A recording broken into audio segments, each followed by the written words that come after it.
back into your heart. It's the journey back and forth because that ego. head and heart are in partnership, but they have to be in balance. And so, just as soon as you get a little pumped up, you're going to be knocked down. The life will show you.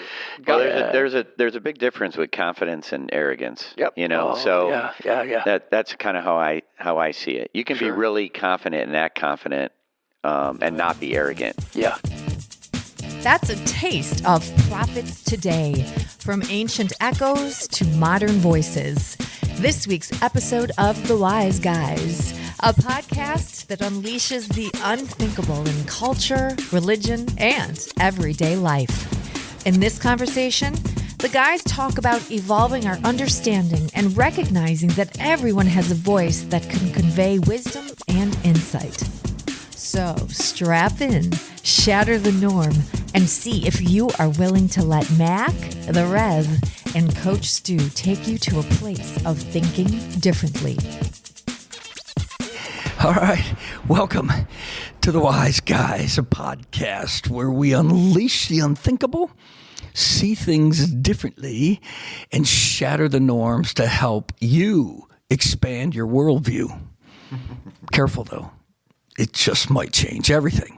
Righto? So hi, I'm Mac, your host, and I got my Wise Guys with me. All right, Coach Stu's in the house, man. Yes, sir. All And right, we are Stu. at the Wise Coach Guys. Stu, one of the wisest guys I know. There it is. Yeah. I only know you. one wiser, and that's you, Mac. Thank you. Oh, the Rev, man. I'm here. I'm he in the is. house, ready to go. Loving Yes. it, brother. Man, it's all good. So, Love it. Hey, we're at the Wise Guys Roundtable tonight. I Hey, love it. we are. We're back to the round here. This is good So, stuff. I Good like stuff. this. I like hey, this. Hey, guys, let me say hello to all of you Yeah. beautiful exotic cocktails out there.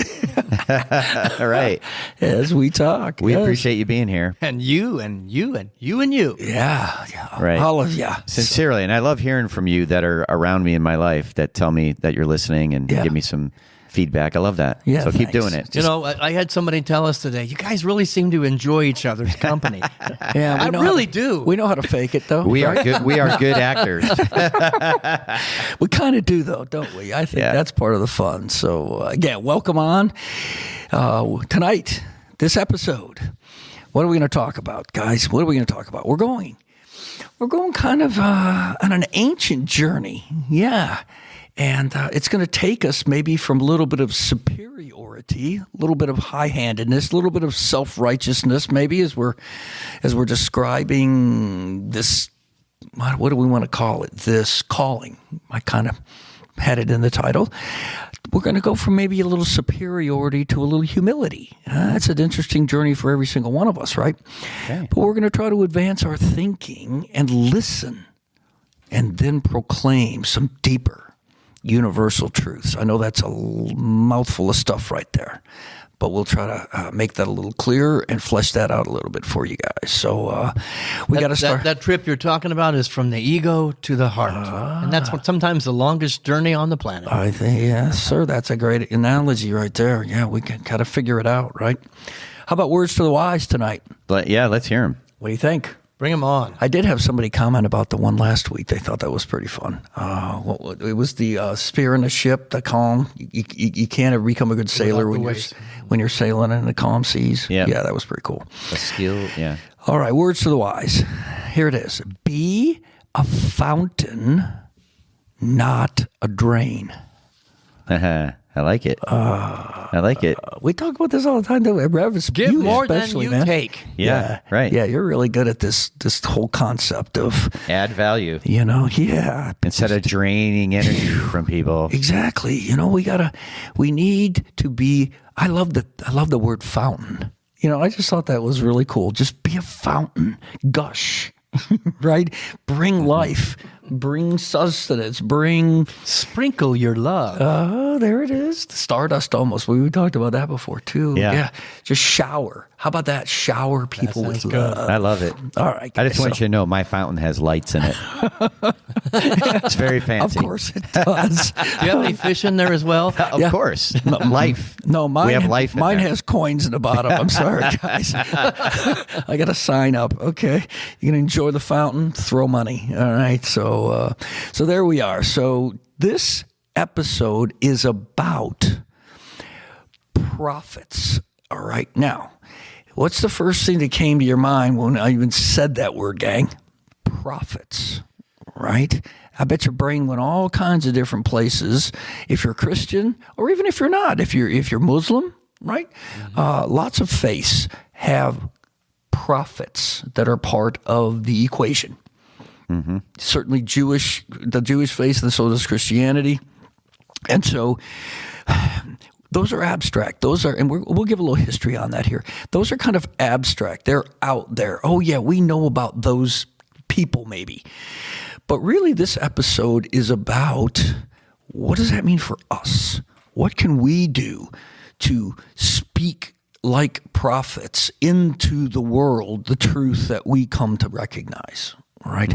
And so this is a challenge for all of us, but it's a beautiful challenge, in my opinion, because the world needs more prophets. And even if you don't consider yourself one, we want you to maybe start to think about yourself as one. Okay. So let's just go a little bit of a historical dive, just to give some background, especially if you're not a Christian or if you haven't really read the Bible very much. So most of the places you see these prophets, if you will, that prophesy are from the Old Testament. There's lots of them in there. And in general, a prophet's job is this: God told me to tell you. All right? I mean, that's it at the foundation. So they are speaking God's truth of warnings, usually, and then of promises. If then, hey, straighten up and fly right, and then you will be blessed. All right? It's usually this circular repentance, blessing thing. So a little bit of what I'm hearing you say is it's like, okay, I've received a download from God, and now I'm uploading it onto the earthly experience. So you get to hear this wisdom that came from a higher place. Right. Okay. Now, in the Old Testament, you do hear the words, and then God spoke to. Okay. So, that's the way they related to it. That's the way that they understood the story. All right. We might take, as we move into the modern age, we might take a little bit of a different take on that we're going to get to. But we have to have that foundation. Do we believe, sitting at this table right now, that God speaks to us? Yeah. Yes, that for God sure. speaks through us. Absolutely. God speaks as us. Just went a little too far, maybe. Right. God speaks as us. Is that what you just said? I did. I've done lots of memes that speak to this idea of how does God see the world? Through you, and through you, right, and through me. Okay. Yeah. I mean, I sing many a song that you are the hands of God, you are the eyes of God, the ears of God, you are the soul and the heart of God on earth. I mean, it's this interaction thing that God loves us. That to me, God loves us so much that He's given us the privilege of being able to see for Him. I mean, I think that's our vision of the world and others is exactly what He wants. Okay. So, all right. So Old Testament. Older, you like to use it, the Older Testament, the Older as Testament. opposed to the Newer Testament. There's books in the Older Testament that are the prophets, the minor prophets and the major prophets. And the only reason they call them major and minor is really more the length. The length of each one of those are more major. Doesn't make one more important than the other necessarily. They might get a little more traction, but so you have these books in the Bible that are, quote, written by the prophets or in the prophets' names, all right? Then to pick out a few of them that you might have heard about, you've got, and the Rev really kind of put this up there, and I thought this was great. I'm going to put Moses, Jeremiah, Isaiah, and Jonah in this one category. I relate to these guys. They're the reluctant prophets. Yeah. I can't do this. I'm just so stuck in my limitation. There's no way. Yet the voice kept speaking, yes, you can. My whole life has been that. God asked me to do something I didn't know I could do. I was afraid to do. And I got the push and the nudge and the urge and finally got the courage. There it is. Okay, I've got a download. I need to share it. I'm with you. That's me too. That same thing has happened for me. Yeah. So I typically need like a 2x4 across the forehead for me to listen, but well, a lot of times I have all do. less black eyes these days. Yeah. I'm starting to pay attention. All those prophets ask the question, who am I? Right. Who am I to deliver a message? It's not me. That's the humility Right. that I think is important. Well, and sometimes, we talked about this in the pre-show. Sometimes if you go into the Bible for some of these prophets, and I think we have to be careful of this, whether we call ourselves a prophet or not, and that's we get a little bit puffed up when we think, oh, God spoke to me. Okay, that might elevate me a little higher than you, right? He gives me his special favor, and now I'm looking down on you, and I'm looking, because I got to chastise you in God's name, but of course he's not chastising me, all right? So a lot of times the journey goes from that, because it's a pretty human, natural sort of thing. And then you get into the experience, and you go there with the people or with whoever it is you're speaking to, and all of a sudden there's a bit of humility that has to creep into that whole thing. You get knocked down a few notches, And again, it's cultivating an attitude of the heart, right? That I think we have to receive humility. Well, isn't it a back and forth? You get the calling. I'm reluctant because I'm a little insecure about this. I have a few wins, and it's like, ooh, yeah. I'm sure with athletes, I got a few wins. I'm pretty darn good. I tell you, that's the moment you're going to get knocked back down, back into your heart. It's the journey back and forth. There goes that ego. Head and heart are in partnership, but they have to be in balance. And so, just as soon as you get a little pumped up, you're going to be knocked down. The life will show you. Well, there's a big difference with confidence and arrogance. Yep. That's kind of how I see it. You can be really confident and act confident, and not be arrogant. Yeah. Right. And be a jerk. When it comes to people espousing ideas that they've gotten from God, I like to use as my litmus test the idea that is the intention behind it authority, or is it responsibility? Yeah. Really big difference. Really the consciousness, I am responsible for something, as opposed to, it's a taking thing. Yes. I'm responsible to be the fountain. I'm responsible to offer this, and I am not the authority that just sucks the life out of the room. Right, or domineers. Yeah. No, I think that was a great point he made in the pre-show, right? Oh, yeah. So, prophets, Older Testament, a couple more of them, some females. There was Miriam, right, who was Moses' sister. You had Deborah, who was a judge. And this was a little quote from Numbers. And Moses replied to somebody that had seen some other people prophesying other than Moses. And Moses just said, "Are you jealous for my sake? I wish that all the Lord's people were prophets, and that the Lord would put his spirit on them. All." Mm-hmm. He had this vision that wasn't exclusive. It was like, oh my gosh, I only wish everybody could listen to and then speak truth from God. I thought that was a really cool. And I want to speak to Moses. Everybody can. Yes. Everybody can. Your wish can come true, Moses. Yes. So we just don't think in those terms, but it certainly can. All right.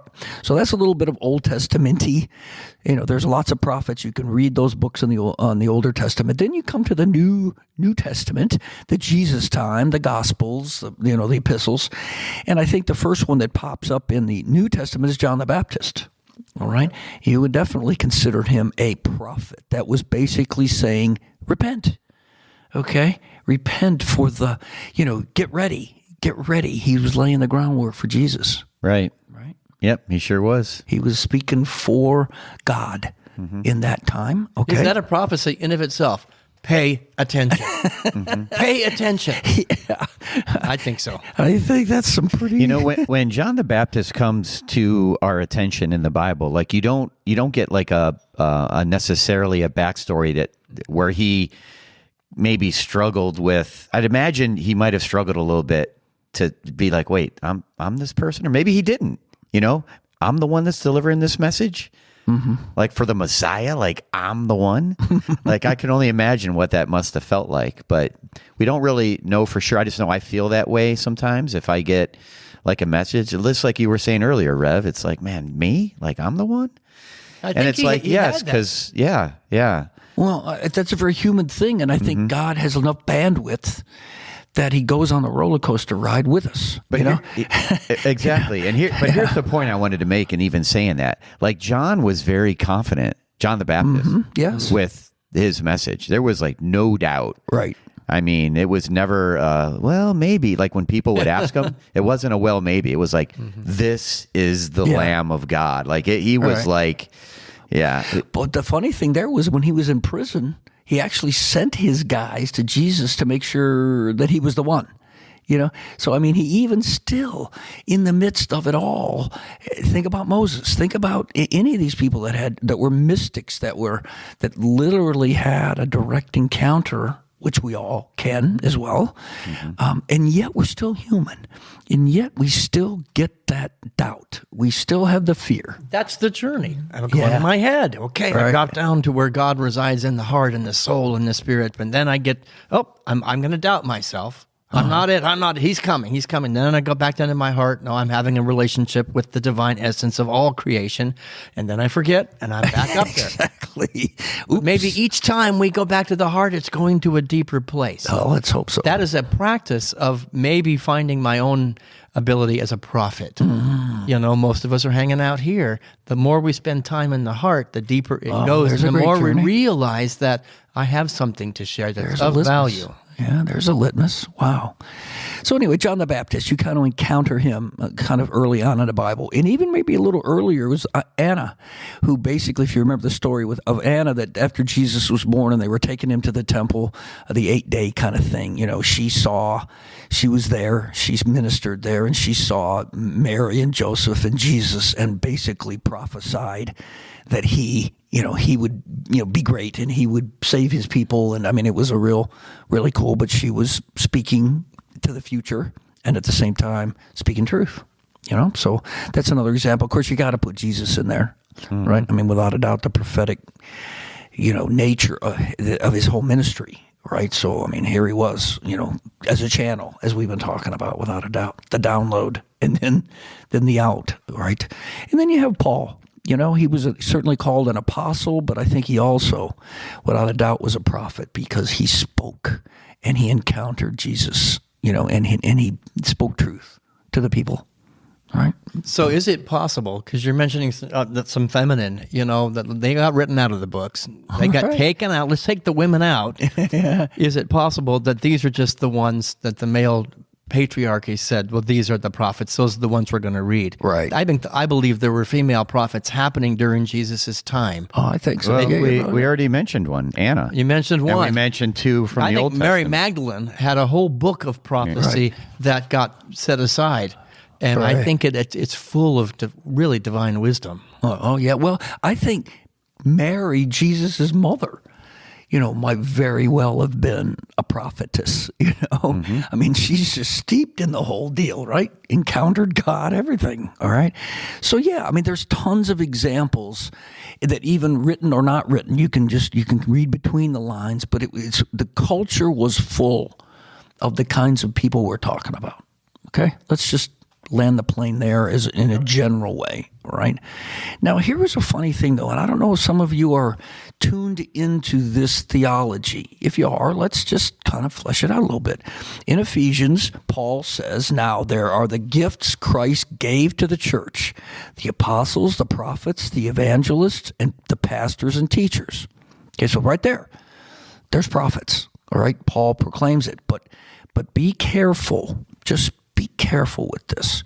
I've heard the theology that says, well, now that we have a codified Bible, which Paul didn't have when he wrote this, now that we have a codified Bible, the church doesn't need apostles and prophets anymore. They don't exist because we have the prophetic word in the Bible. Warning, Will Robinson. Yeah. Danger. Yeah. So if you've heard that, or if you heard that teaching, all we're going to ask you to do is just step back from that a little bit and ponder how much we might be limiting the is when we go there. That's all. Well, we've asked that question in previous podcasts. Is when did we decide that God quit speaking to humanity? Right.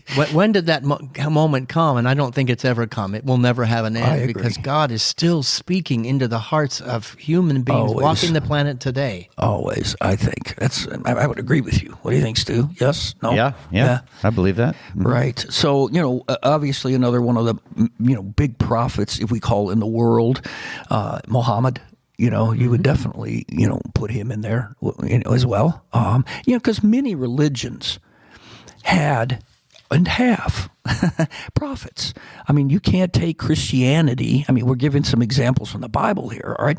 But you certainly can't imply or even say that it's exclusive of Christianity, that those kinds of people or those kinds of movements of God are strictly, just part of Christianity. I mean, the Baha'i movement has at least three that are prophets, that the truth came directly through them. Sure. Well, so you got to keep a little open mind about that, okay?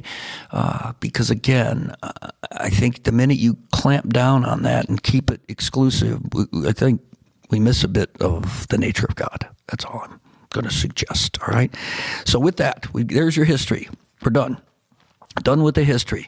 We're going to take a little break, and then we're going to come back, and we're going to kind of talk about maybe some of the ways that we might see prophets unfold themselves or manifest themselves today.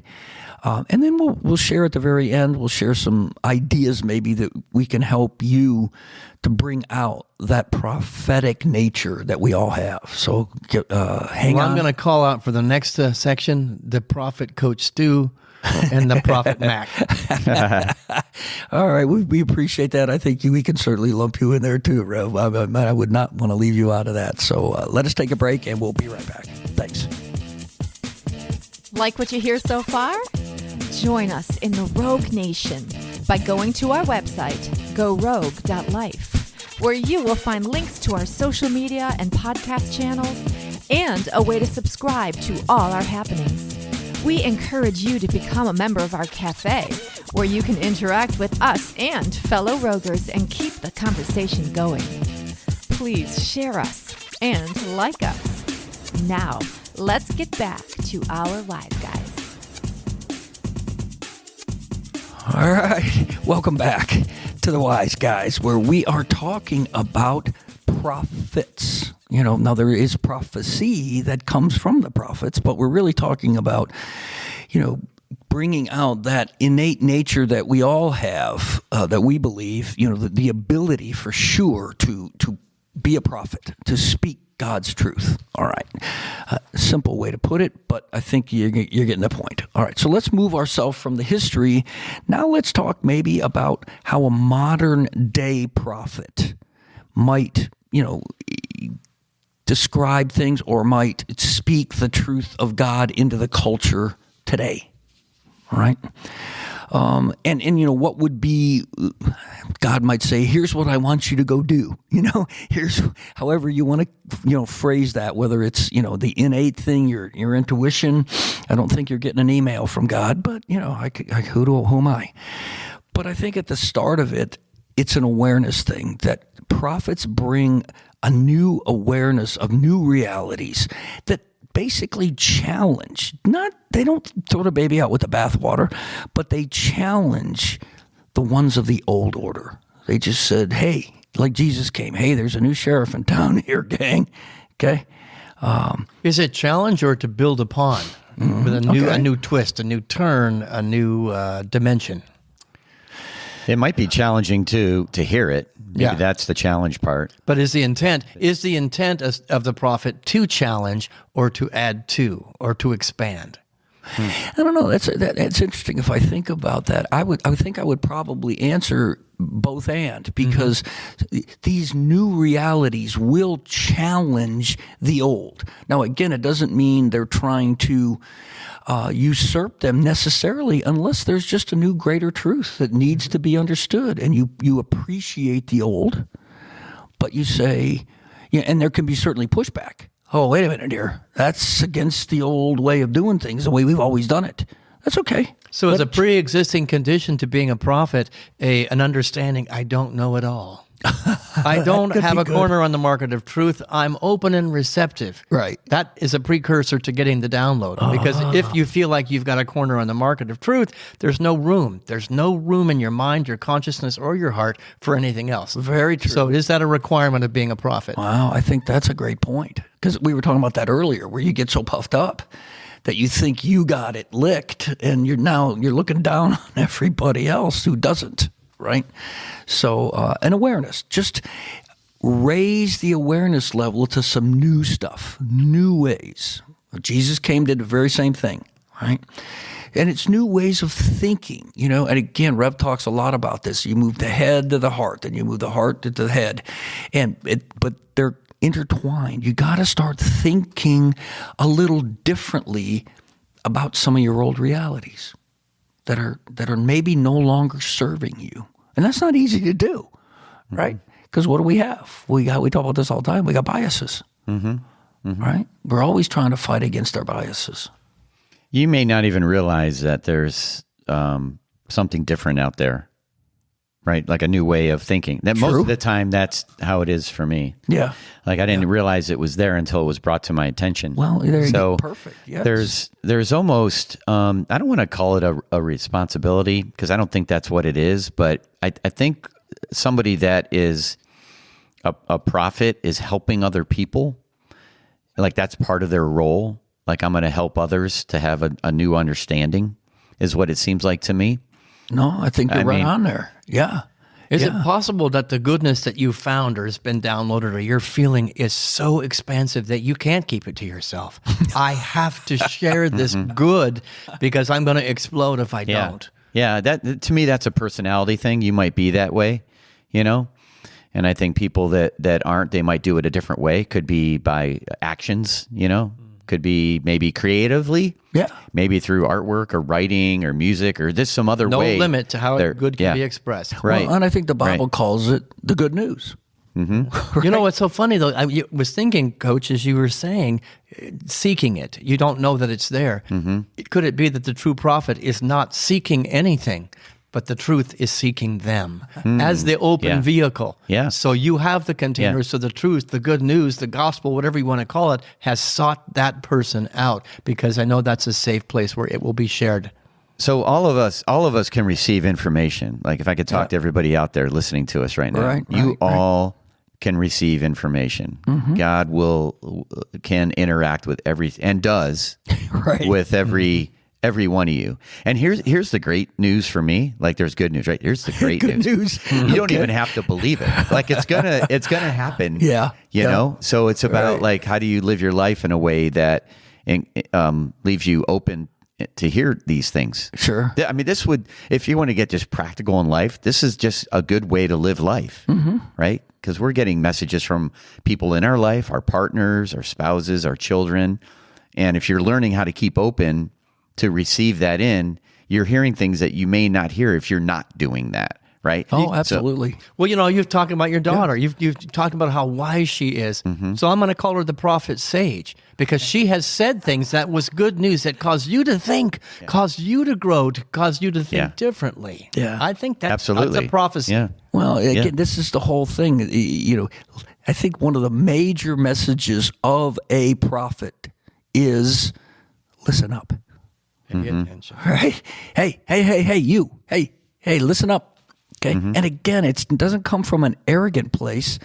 It just comes from a place of there's something to proclaim here, and I'm asking you to just listen up so that maybe I can help impart some things that I've learned, and I'm more than willing to let you impart some stuff from your end as well. But it takes the antennas. We talk about this all the time, that you got to get them up so that you're receiving the airwaves, you're receiving the radio signal, you're receiving whatever it might be, but you got to get ready. So here's a question for you too, from Mac and Rev. So do you think when you receive, let's say you receive some information, Okay. do you think that everyone that receives it, like these prophets, Yeah. that they immediately understood it before they shared it? No, I don't think. I think it's a journey on their part too. Maybe some might have, but let's say you didn't. Does that mean that you don't share it until you understand it? That's the question, right? I'm going to say... So does the truth have to steep inside of me for a little bit before I share it? Because I might destroy the truth by not being able to convey it well. That's another way to see it. Well, we've talked... What were you... What if in you sharing it, whatever it is and whatever way you share it, it leads to your deeper understanding as well? Well, it's like I think it has to. You need best to teach what you learn when you teach, right? Right. Well, I know. I can. Okay. So as a coach, like today, I'm a much better wrestler than I was when I wrestled because I coach. Right. So I've learned more about my sport and what to do. That's what I'm kind of talking about. Oh, I agree. Like by Yeah, sure. sharing that part of me, I'm better at it now. Sure. So if you're doing the same thing, you get this information in and you start having conversations with, and that's all it is, right? Like, let's not make this so, so large that it seems like you can't do it. Well, you said the word conversations. It's just conversations. You're going to get, as the Rev was saying, you're going to get that personal, that individual download, right? You're going to have discernment. You're going to have to, mull it around. You have to pray about it. You're gonna, like you were talking about, get it deeper. Mm-hmm. And at the same time, it sure helps if this whole process takes place in community, where if you really believe that the people around this table, that I would say that they are prophets, okay, or, then all of a sudden you're receptive more to what you might be able to learn from them, and humility certainly is part of that equation as well. Is there right? such a thing as collective prophecy? That the truth that I've gotten and the truth that you've gotten has to be put on the table, be mixed around, work with it, and we all become better coaches, better teachers, better musicians, better ministers, whatever it might be, because we've shared the experience. And so there's a greater prophecy that comes for humanity as a result of the sharing. Wow, Rev, I was just going to say that exact same thing. We're one. I don't know. I think we're going to drop the mic right there. Well, it's that journey. You get it. You get the download at the heart. Yeah. It has to come through the filter of the head to have language to it. Yeah. And as I use language, I learn more, and then the head communicates back to the heart, and it goes deeper. It's a both and reality. Whoa. All right, there it is, gang. Yeah, did you get your money's worth on that one? All right, there it is.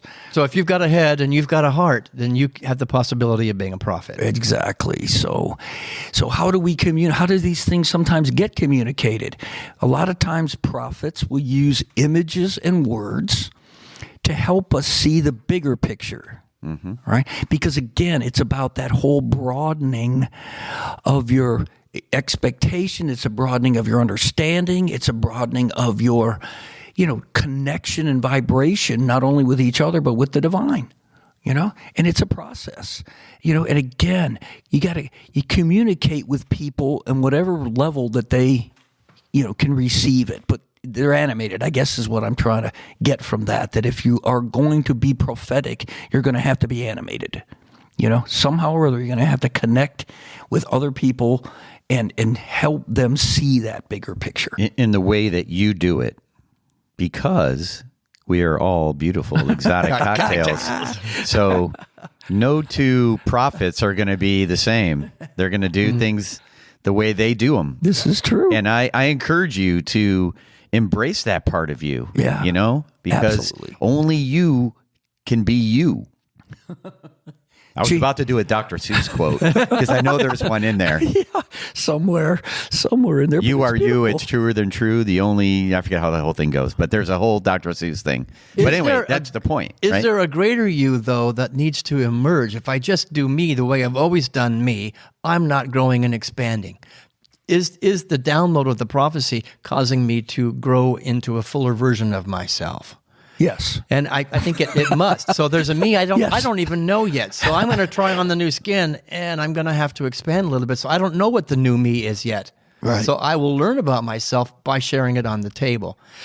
As you were talking, I was just picturing there are a lot of prophets in the world that stand on the top of the mountain yelling down at everybody in the valley. Mm-hmm. You should do this. God said this. I don't really listen to those people. I listen to the prophets that come down off their mountain, off their high horse, and get into the valley with the people. Give me a hug. Yeah, right. Hug me, show me, demonstrate for me. Don't yell at me from a high, lofty place. Right. Did this happen with some of the prophets? Did they do that? I'm talking about modern day prophets. Oh, modern day. Okay. Yeah. Okay. I mean, I think you can read the stories of the prophets in the Old Testament. You can certainly see them doing it wrong and getting a little chastised for it. You can see them doing it right and still getting chastised for it because it's a melting pot. In it, one thing we really haven't said directly yet in this episode is that as you answer this calling, I'm going to call it. All right.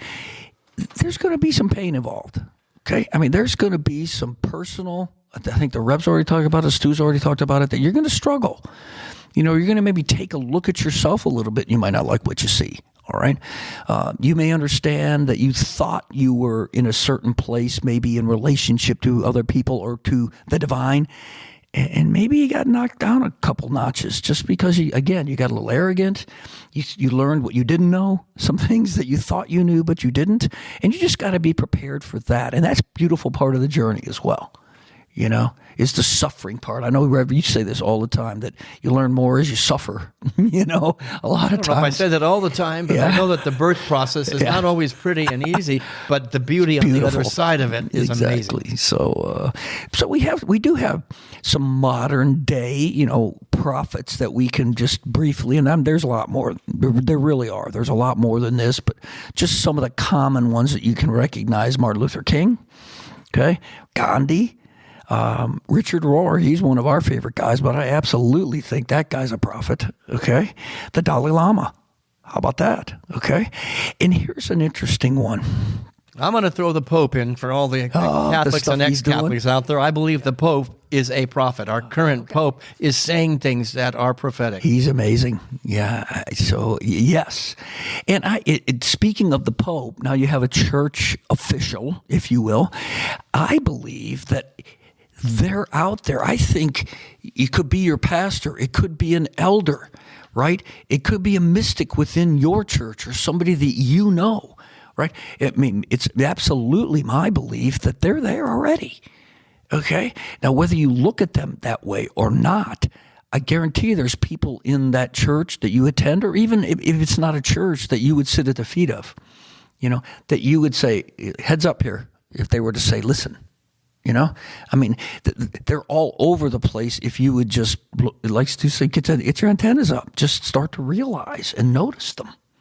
You know what? As you're talking about all these great people and the people in my life that I really respect and admire, I want to go sit at their feet. But one of the qualities I admire is in their humility. They're willing to sit at my feet. And they're willing to listen too. They're willing to put their ears on, and their antennas are always out for the new truth, for the new way to be more loving, to be more kind. I really admire that. And to me, that's the true prophet, because it's coming through the funnel of love. Yeah. Well, and it's humility. Mystical too. It's a mystic. You almost have to put them both together, if you will,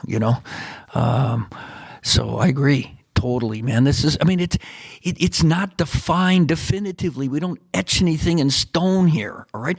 It's a constantly moving, beautiful kaleidoscope, all right? And the minute we try to nail it down and put it in a box, it's finite. I'm not saying it's bad, but I'm just saying it's finite. I don't want to operate on a finite basis with the creator of the universe. Four easy steps to being a prophet. Yeah. A, B, C, D. Do these and you will be a prophet.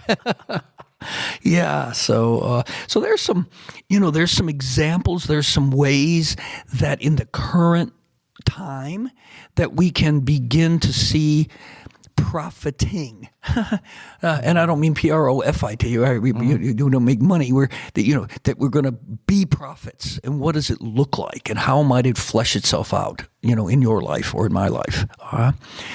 And then the last thing we want to talk about in this episode is, okay, you want to be nodding in this direction. You want to be going, you know what? I think you got something there, wise guys. I think it's, hello. Now what do I do? What does that mean for me? Right? And as the Rev would just say, we talked about this in the pre-show, you can't go to a seminar and your objective can't be to be a prophet. Okay, the minute you go down that path, you're already on the wrong path. That's kind of it rubs me the wrong way. There are classes here in Atlanta where we're at, and it's like, oh, come for a workshop for the weekend and become a shaman.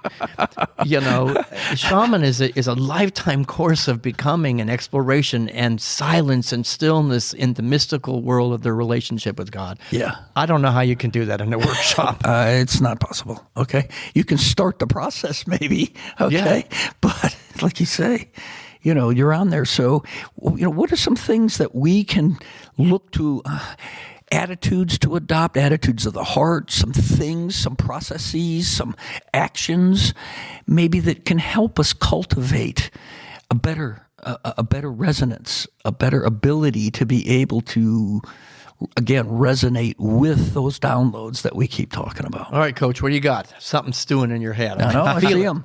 Yeah, the wheels are turning. I know that I've been fortunate enough to have a pretty good intuition, and I don't always listen to it. Just being honest, but it's been true.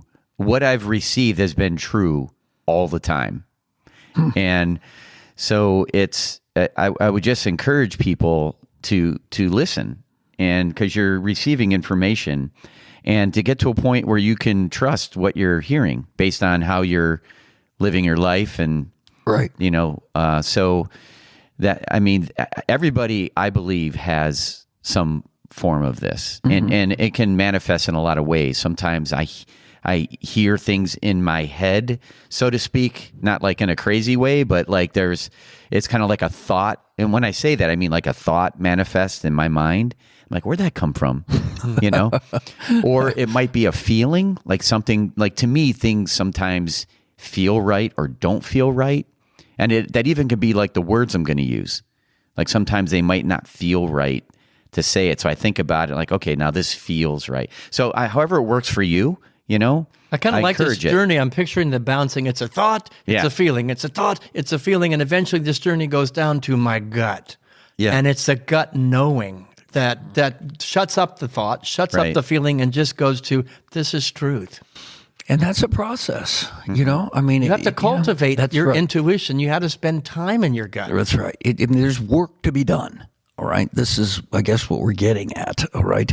And trust. We've already talked about that. You got to trust yourself. That's what Stu was saying. Rev too. You've got to be able to trust, but that can't be a blind trust either, because we can always get it wrong. If we're in the way of the flow that the Rev was just talking about. Well, okay? to me, that's a learning, Yes. Right. right? It's kind of like if you, maybe, I don't know if this is a good example or not, but let's say you're translating like a language. Okay, you got it wrong that time. Okay, now I know I got to translate it differently. Right. So maybe what I'm hearing, I didn't translate it properly to what the message was. Right. If that makes any sense. I need right? to be teachable. I need to Yeah. be malleable. I need to make peace with getting it wrong as a means of cultivating my prophet-like spirit. Right. But the more you do this, the better Yep. you get at it. Yeah. The more you practice it, and don't push it off. Don't stiff arm it. Keep it. Keep looking for it. Is Right. what I would say. I've said this before Listening in for previous podcasts. How do you know the voice of God? Is it the voice of the one, or is it your voice of your ego? You practice. Yeah. I could put on a Frank Sinatra recording right now, and you'd know it was Frank Sinatra immediately. Why is that? Because you've listened to it. Yeah, you've spent time with it, so you've cultivated a relationship with that quality of voice. Right. It takes time and effort to cultivate a relationship with the voice of God. Well, what it also builds is credibility, okay? That you become a credible source. Because I don't know how many of you out there have had somebody just come up to you and go, God told me to tell you. Well, I can't definitively say that might not be true. But again, you have to consider the source, okay? And keep in mind one thing. Now, we don't do this today, but remember, if you spoke up in the Jewish culture in the Older Testament and you prophesied something, right, and it didn't come true, they stoned you. I mean, it was, there was no, oh, well, we'll give you another shot here. Okay, sorry, that didn't work out. All right. There were some consequences. So again, you have to also have the discernment to know whether you're listening to someone who truly has the truth, or if, there is a false prophet out there, I'll call it, that they would call it. I think the trust goes back to yourself in those cases. True. Exactly. Is where it goes. I agree. So, Of course, there was the example, and I don't want to go on a bunny trail here, but also those a little farther forward in time that prophesied something, and it did come true, and they were labeled a witch and they were burned. The reality is, you got to cultivate courage. I'm going to put something out there that people aren't going to like to hear, and I might be, metaphorically burned at the stake or stoned. True. So I know that God doing business at the center of my heart is more powerful than this pushback, this stoning, this fire, this attack. Well, there it is, gang. So we hope, that you have gotten something from this, but we always have a challenge to you. Right? Always a challenge. So your ongoing mission, should you choose to accept it, is decide to think differently. We talk about that all the time. Yeah, okay, you get out of the comfort zone and strap in, right? Because the minute you start that, you're on a wild journey. And then go find you some like-mindeds. Go find you some wild, crazy, strapped-in people just like you. Way more fun. Okay, way more fun. And once you do that, then you got to sort of strap on your armor. And we use that in metaphor to sort of talk about grounding. We talked about that tonight over and over and over, about that grounding of the truth in you, that you can stand firm. Okay? And once you kind of cultivate those things, and use that word tonight too, you got to storm the gates. You got to be willing to go out there, and you got to be willing to, I'm going to say, confront, but it's not like you're going to do battle with somebody else. It's just that you want to stand sometimes in opposition to things that aren't true. And you got to be willing to love, kind of go there, And lastly, once you've done all those things, you've kind of had that journey, man, you are going to what? Unleash the unthinkable. Unleash the unthinkable. And that's a really cool place to be too, because man, you want a life that is going to live on purpose. There we are. So we appreciate it. That's our challenge to you. And tonight, good stuff, guys. What's going on over there, Rev? I'm just enjoying the moment. Oh, all right. You're buying then. Okay. Good. Hey. All right. Hey, Sue, good stuff tonight. Yeah, Rev, good stuff. Really I'm telling you. I love spending time with you guys. There was just some great truth tonight. I appreciate your prophetic hearts. All right. Hopefully you're cultivating one out there too. We encourage you in that. So thanks again for listening, and hang around. You contact us. Be in touch with us. Tell us what you think about this. Send us some prophecy. Yeah. We want to know what truth is emerging through you. I'd love that. And so catch us next week, where we're going to have another unthinkable conversation. Take care.